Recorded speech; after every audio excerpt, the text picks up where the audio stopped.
As soon as I saw the first trailer for Doctor Strange in the Multiverse of Madness, there was one thing that was abundantly clear. This movie feels different. Of course, it still seemed to be a big MCU action-packed cinematic clusterfuck of cameos, but it moved slicker, it looked better, and it had something that nearly every other MCU film is lacking: style. Say whatever you want about the MCU films, love them or hate them, it doesn't matter, but over the years, they've gotten more and more generic in their filmmaking. Personally, I've always thought the craft of these films went downhill with the Russos, but obviously I still give them a lot of credit for wrapping up all the madness of countless films and characters in a neat little bow with Infinity War and Endgame. But everything they make is just shot so dull and lifeless with gross flat color grading. And unfortunately, most recent MCU films follow the same vanilla and blah approach. You're working with characters that wear iron suits and swing giant hammers, all with a seemingly infinite budget, but the cinematography is worse than a simple indie drama. The other thing is, the MCU has had a lot of extremely talented directors tackle their material, but short of a few films and moments here and there, nobody has really left a major imprint visually and stylistically on a film quite like Sam Raimi. And that is painfully obvious when you watch Doctor Strange in the Multiverse of Madness. It's a little bit depressing, to be honest, especially when you consider how much time has passed since Sam basically created the modern blueprint for a blockbuster comic book film. And it's always been weird to me that Marvel puts their directors on such a short leash. They tend to let them run free with humor like they have with Taika Waititi and James Gunn, but visually it's often impossible to tell these films apart. It only takes a few minutes into Doctor Strange 2 for you to realize they've given that leash a bit more slack for Sam. I don't know if it's because of the history with Marvel and the trust they have in him, or if it was just Kevin Feige realizing it was time to shake things up. Either way, it works, and it's so damn refreshing to see one of these giant films have a distinct and palpable voice from its director. It's just crazy how much more fun these films are with a director that makes their own clear decisions. Sam pulls every tool from his kit in this film. There's insane camera movements, absolutely stellar practical effect sequences, jump scares, POV moments, and the film has a real color palette with contrast, shadows, and depth. Not that overly lit Amazon commercial look we keep seeing across the map in Marvel films. The film is also scary, gory, and hilarious.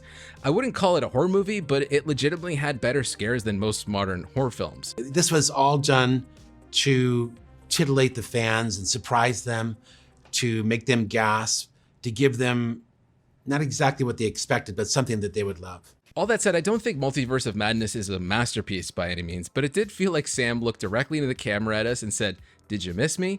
And yes, absolutely, we did. What we didn't miss, though, was the classic MCU nonsense of fairly generic plots, questionable CGI, and just the general lack of consequences in these movies. Ever since we've gone down this path of multi-dimensional worlds and variant characters, I just can't help but wonder if anything even matters anymore. Without getting into spoilers, the only risk fans have with these films is whether or not there will be some spin-off origin tale or a variant movie or show about any characters that might be killed off. All of the weight and impact is lost when you know there's infinite versions of every character that exists now for Marvel to pull from and continue to milk. I can totally understand why Scott Derrickson stepped away from this film to go do The Black Phone. I know there was also probably extensive rewriting and reshooting when Sam stepped in, but the film feels like a clash of style versus substance.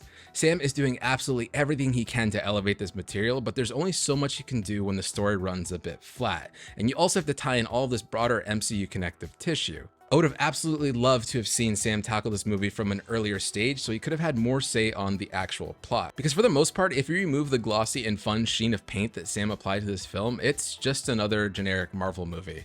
It's a very basic A to B plot filled with just enough fan service cameos to get the occasional cheer. It doesn't even have the energy of something like Shane Black's Iron Man 3, which is one of the last MCU films for me that felt fairly unique. That movie is Shane's vision of a superhero dealing with trauma and his new insane reality. It's a very contained, relatively small film about a guy. It's not threading multiple characters that all deserve their own films without getting enough runtime for any of them to get any justice. I could go deeper into detail with my issues regarding Multiverse of Madness's plot and character issues, but it's next to impossible without diving into heavy spoilers. So I'll just say that the movie makes some really bold decisions that I totally agreed with, but the villain and the reactions from our heroes left a weird taste in my mouth. And a lot of those big decisions I liked ultimately feel undercut by the bigger Marvel universe due to all these infinite possibilities. I'm just not that excited about where this new phase of Marvel is heading story-wise. Ultimately, I think Multiverse of Madness is a fine entry in the MCU, and I'm interested in the direction Kevin Feige takes these films moving forward stylistically. And I would also be down for Sam Raimi to helm future MCU films, because like I said, I think he fixes a major flaw with Marvel movies, which is they all lack style and a clear voice. We just need to remove all the cooks in the Marvel kitchen and let a head chef cook us a delicious meal.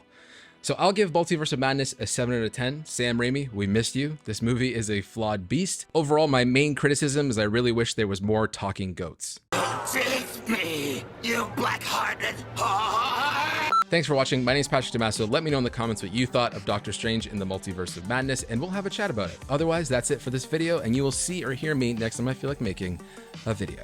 Cheers.